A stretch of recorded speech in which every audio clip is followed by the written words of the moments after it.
Loud speaker से problem क्या है? ना उसमें कोई वायरस है, ना रेडिएशन है, कुछ भी नहीं है उसमें। उससे क्या बीमारी है?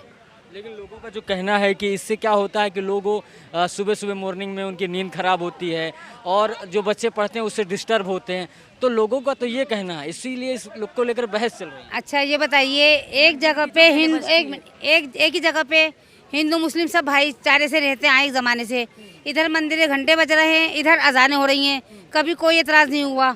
और अब तो बहुत दूर दूर हो गई मंदिर मस्जिद भी, पहले तो पास पास हुआ करते थे, तो पहले कुछ नहीं हुआ, अब क्यों परेशानी हो रही है? अब तो हवा पास नहीं होती भाई, आवाज़ क्या यही है? तो बात है कि मंदिर हो मस्जिद तो हर जगह से लाउड स्पीकर हट जाने चाहिए। अच्छा जी बताइए, फिर जो ये भजन कीर्तन सब लाउड स्पीकर में होते क्या फिर वो भी नहीं होंगे इस तरह से? बताइए आप। सब बंद होने चाहिए। नहीं नहीं, सब बंद नहीं हो, सब वो अपना मजहब वो करें, हम अपना मजहब फॉलो करें, कोई किसी पे रोकबंदी ना करे। फिर मुसलमानों ने किसी भी कोई ऑप्शन कभी उठाया है कि इनकी घंटियां बज रही है, इनकी बेलें बज रही है, कानों में चुभ रही है? अरे वो उनका मजहब हाँ, सबके अपने अपनी मजहब है, अपने अपनी कृति है, अपने अपने वो है, तो किसी को किसी मजहब में इंटरफेयर करके इस तरह आउटफिट नहीं होना चाहिए बिल्कुल। लेकिन मैम मैं आपसे एक चीज़ जानना चाहता हूँ कि लाउड स्पीकर धर्म से कैसे लाउड स्पीकर धर्म से कैसे आप जोड़ सकती हैं? क्योंकि इस्लाम की बात करें तो 1450 साल पहले असल बात ये नहीं थे पहले लाउड स्पीकर, पहले सब ऐसे ही अजाने देते थे। ये ऊंचे घर बिल्डिंगे फ्लैट बन गए, घरों में आवाज़ नहीं जाती, क्योंकि हमारी तो टाइमिंग है नमाज की, हमें उसी टाइमिंग से चलना पड़ता है। सूरज डूबने का हम एक नमाज नहीं पढ़ सकते, अगर अंधेरा हो गया तो हम मगरिब नहीं पढ़ सकते कि हमें सूरज डूबने से पहले हम अजान आएगी कान में आवाज़, जब हम पढ़ेंगे। घरों में आवाज़ पहुँच नहीं पा रही अजान की, ऊंचे बिल्डिंगों की वजह फ्लैट, जब से फ्लैट लागू हो गए। पहले नीचे घर थे ना, आराम से पढ़ते थे सब। नहीं, हवा पास नहीं होती तो आवाज़ क्या पास होगी? हवा पास नहीं होती, आवाज़ें क्या आएगी? अब अजान की आवाज़ ही नहीं पहुँचती घरों में। सबकी बिल्डिंगें बन किसी आराध्य की भक्ति करने के लिए लाउड स्पीकर की जरूरत कैसे पड़ सकती है? मैं समझ नहीं आता। इसको घंटे में सुकून मिलता, घंटा बजाए, इसको लाउड स्पीकर बजाए ना, लाउड स्पीकर बजाए, सिर्फ अजान और घंटे तो बज रहा है। इससे कोई परेशान होता? नहीं नहीं नहीं, जैसे कोई उससे परेशान है लाउड स्पीकर से, ऐसे कोई घंटों से भी परेशान होता है। मुझे किसी से कोई परेशानी नहीं है, मैं एक बता रही हूँ। तभी तो कह रहे हैं कि सब कुछ बंद होने चाहिए। नहीं होना चाहिए, वो उनका मजहब है, किसी को घंटे से सुकून मिलता है, किसी को लाउड स्पीकर में अजान से सुकून मिलता है। इसे जैसा चल रहा है चलने दें। हाँ कुछ नहीं हुआ उससे। क्या कह रहे हैं? किसी को मेंटल ट्रॉमा नहीं हुआ? इधर आइए। किसी को मेंटल ट्रॉमा आज से पहले नहीं हुआ, जब से अजान हो रही है सालों से? कितने साल से अजान हो रही है? अजान कितने साल से हो रही है? कितने साल से हो रही है? लाउड स्पीकर के पास जिसको प्रॉब्लम है उसके तो फिर पूर्वज बहरे हो गए होंगे, हियरिंग एड लगानी पड़ गई होगी उन्हें। तो ये मेंटल ट्रॉमा आज से पहले कहाँ गया था? जब ये जो लास्ट के 4-5 साल आए हैं, इससे पहले मेंटल ट्रॉमा कहाँ था? इससे पहले बजरंग दल कहाँ था? इससे पहले हिंदू मुसलमान कहाँ था? कहाँ था? तो किसको प्रॉब्लम? आपको ये है कि मतलब लाउड स्पीकर नहीं बंद होने चाहिए? बिल्कुल बंद नहीं होगा, ना हनुमान चालीसा के लिए ना अजान के लिए। क्यों बंद होगा? और मैं तो कह जब मस्जिद में अजान और नमाज अदा की जा रही है, जोहर की, असर की, और वहाँ बाहर जाके जब लाउड स्पीकर बजाए जा रहे हैं, क्यों बजाए जा रहे हैं? अजान कितनी देर की होती है? 3 से 4 मिनट की। लेकिन सुप्रीम कोर्ट की गाइडलाइंस है कि लाउड स्पीकर नहीं बनने चाहिए सुबह रात को 10 बजे से सुबह 6 बजे तक। रात को 10 बजे से सुबह 6 बजे तक लाउड स्पीकर वो जो शादियों में बजते हैं उनकी बात हुई है, ना कि अजान की। अजान 3 या 4 मिनट की होती है और वो बुलावा होता है कि आप नमाज पढ़ने के लिए आ जाइए। अजान नहीं होगी तो इंसान सहरी कहाँ से करेगा? अजान नहीं होगी तो रोज़ा इफ्तार कहाँ से करेगा? मतलब अजान करने के लिए बुलावा जरूरी है। बिल्कुल बुलावा ज़रूरी है। जैसे आप दावत देते हो, शादी का कार्ड बेचते हो, आपके घर में कोई प्रॉब्लम होती है, कोई फंक्शन होता है, दावत देते हो ना, किसी की हाजिरी का खाना खिलाते हो, किसी के पिंड का खाना खिलाते हो, कहते हो ना फ़ोन करके कि आ जाओ, तो हर कोई अब अजान के लिए तो कहने जाएगा नहीं क्या जी अजान हो गई आ जाओ, तो अजान तो दी जाएगी ना। तो जब बस में जब कहीं प्लेन में जाते हैं या ट्रेन में जाते हैं तो माइक से चिल्लाते हैं कि आ जाइए ट्रेन जाने वाली है, बस जाने वाली। वो वक्ती दिक्कत है, उसे टाइम देख के अदा की जाती है नमाज उस टाइम, वो वक्ती दिक्कत है। अब जब लाइट नहीं होती, पूरे इलेक्ट्रिसिटी गुल है, तो अजान नहीं होगी। लेकिन अजान फिर भी दी जाती है मस्जिद में, ऐसा नहीं अजान नहीं दी जाती। अजान मस्जिद के अंदर दी जाती है, जितनों के कान तक पहुंचेगी उतनों तक पहुंचनी चाहिए। कैसे देखते हैं? मैं ऐसे देखता हूँ कि उत्तर प्रदेश में तो लाउड स्पीकर हटा दिए मस्जिदों से। लाउड स्पीकर जब मौलवियों के पास गए रिपोर्टर्स, तो उन्होंने पूछा आपने क्यों हटाया, तो उन्होंने कहा कि हमसे एक गलती हुई थी, एक लाउड स्पीकर अलाउड था, हमने 4 लगा रखे थे। तो योगी आदित्यनाथ सरकार ने बड़े ही प्यार से मंदिरों के भी और मस्जिदों के भी लाउड स्पीकर हटवा दिए। और बात आती है कि लाउड स्पीकर आज से 100 साल पहले नहीं थे, तब भी अजान होती थी। और यह जो गाइडलाइन है वह गाइडलाइन है सुप्रीम कोर्ट की। सुप्रीम कोर्ट कहता है कि आप एक 10 डेसिबल इतनी आवाज़ रखिए जिससे कि बच्चे भी डिस्टर्ब ना हो, पेशेंट भी डिस्टर्ब ना हो और बुजुर्ग भी डिस्टर्ब ना हो।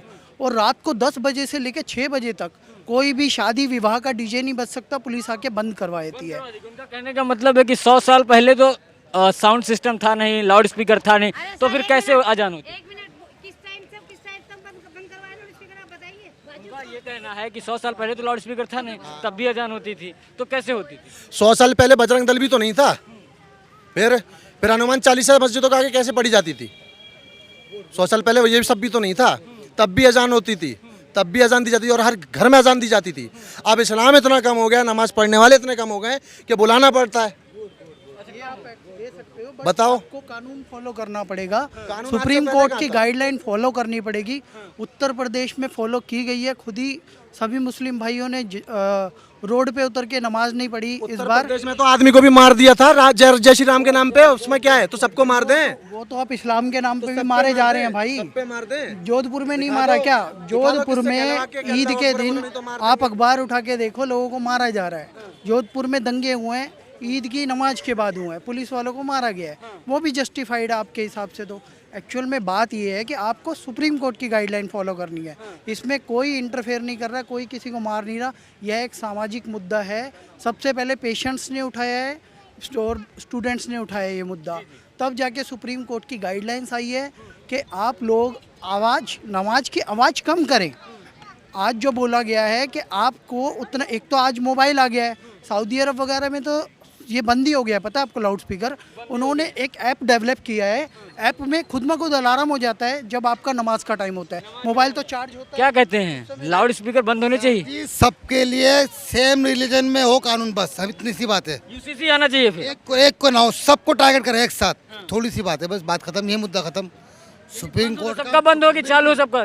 सबका बंद हो, सबका चालू हो, हम सुप्रीम कोर्ट का आदर करते, पूरा पूरा पूरा आदर करते।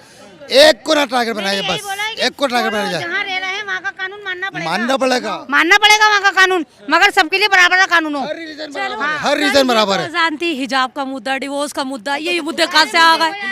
तो इसमें किसकी प्रॉब्लम है फिर, हमारी या सरकार किसकी है? हमने कभी कहा कि मांग ना भरे, ये ना करे, आलता ना लगाएं, सिंदूर बिंदूर। हिजाब बोला जाता है, स्कूल का मैटर उसमें हम नहीं बोलना चाहेंगे, वो स्कूल क्यों नहीं बोलेंगे भाई?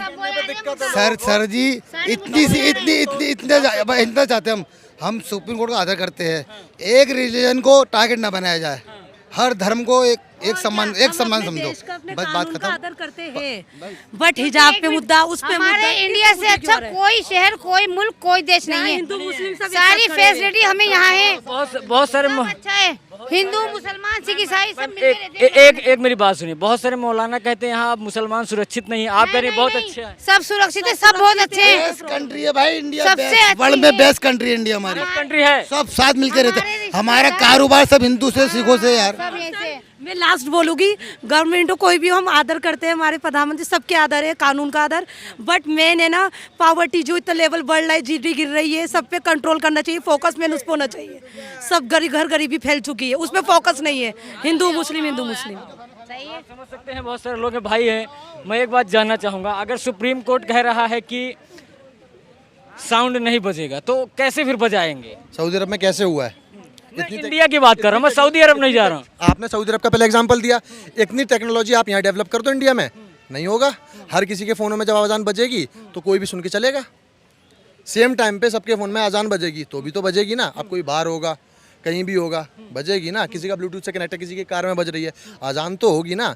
आप इतनी टेक्नोलॉजी यहाँ लिया, अगर आप कंपैरिजन कर रहे हो, और डेवलप कर दो इंडिया को। हिजाब की बात, जब आप एक बात बताओ, जब किसी को आप शॉर्ट स्कर्ट पहनने पे टोंट नहीं कर सकते, कुछ नहीं कर सकते आप, किसी के पहनावे किसी को कहने का कोई हक नहीं है, तो फिर हिजाब के लिए क्यों है? स्कूल में तो एक ड्रेस कोड होता है ना, अगर स्कूल में आप पढ़ने जाएंगे तो एक ड्रेस कोड होगा ना। अब आपके हिसाब से मजहब में अगर लड़की इतने से बड़ी हो गई है और उसकी मर्जी है, वो किसी को फोर्स नहीं किया जाता, अगर उसके दिल में उसकी मर्जी है तो वो हिजाब कर सकती है। मेरी फैमिली में है कि मेरी फैमिली की सारी बहुएं हिजाब करती थी, बुर्का पहनती थी। मेरी मदर की मैरिज हुई, उन्होंने नहीं करा, लेकिन उन्होंने सिर्फ एक रिस्पेक्टेड मैनर में कि उनके ससुर की इज्जत ख़राब ना हो, तो वो उस एरिया से लेके एक अगले एरिया तक हिजाब में जाती थी। बाकी आगे वो प्रिंसिपल थी मेरी मदर, तो वो नहीं जाती थी, उनका मन नहीं लगता था। तो अपने ऊपर मर्जी है, किसी के ऊपर आप थोप नहीं सकता कि इसका हटवाना है, इसका पहनवाना है। अपनी मर्जी नहीं चलेगी ना, स्कूल का एक ड्रेस कोड होता है, आपकी मर्जी से थोड़ी हो जाएगा कि स्कूल आपको के अंदर थोड़ा जब पहन के बैठ रही हैं। एक जो एरिया है उस रास्ते से निकल के अगर लड़कियों सेफ फील नहीं होता, उस लड़की को सेफ फील नहीं होता। कहा गया ना स्कूल में आप चेंज कर लीजिए, स्कूल में आप कोई भी लड़की हिजाब पहन के स्कूल में नहीं बैठती, बुर्का पहन के कोई भी तो लड़की अभी कर्नाटक में उसी को लेकर बहस थी। तो बहस हुई थी उसमें ये है कि पहन के स्कूल तक नहीं आएंगे, इसकी बहस है। स्कूल के अंदर नहीं बैठेंगे, ये बहस नहीं है। नहीं ये गलत ट्रैक में, स्कूल के अंदर आप नहीं पहन, स्कूल में नहीं पहनेंगे, आप बाहर आके आप अपना हिजाब उतार के दोबारा रख सकते हो, फिर आप स्कूल के बाहर फिर फॉलो कर सकते हो। सिर्फ स्कूल के अंदर आपको नहीं आना है, मतलब जब आप सारे बच्चों के साथ हो तो आपको नॉर्मल ड्रेस में रहना है।